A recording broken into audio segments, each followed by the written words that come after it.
Sonra Gahraman arkadağımdan meşhur büyük Fransuz kampanyasının yol başçısı Martin Buick bilen duşugy boldy. İşe uru duşmagy wagt tapanlyk üçin Gahraman arkadağımda hoşarlyk bildirip, Türkmenistanyna amana aşarlayan giňerimli guruluşyk tassamalaryny durumça geçirmäge gatnaşmagyň öz yol başçy diýen kampaniýasy üçin uly hormatlygyny belledi. Hemde hormatly prezidentimiz Serdar Berdimuhammedowa mehirli salamny we iň gowy arzularyny beýan etdi. Gahraman arkadağımız hoşniyetli sözler üçin minnetdarlyk bildirip, hormatly prezidentimizin Martin Buick'a iýeren salamny getirdi. Hemde iri daşary ýurt kampaniýalary bilen ýylary beýikli hyzmatdaşlygy giňeltmegiň ýurdumyzyň daşary ykdysady strategiýasynyň esasy urlarynyň biridigini belledi. Bu kampaniýasy Türkmenistanyň öňden gelýän hemde ygtybarly işgur hyzmatdaşy bolup durýar.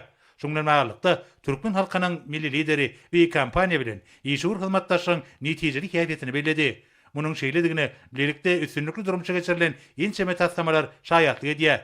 Bilinçli bu kampaniýa ýurdumyzyň garaşdyrlygynyň ilkinji ýyllaryndan bäri Türkmenistana işäp gelýär.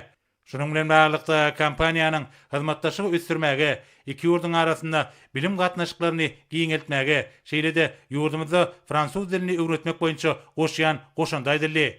Bu orada kampaniýa tarapyndan gurulan fransuz diline ýöretilişdirilen mektebem hereke edýär.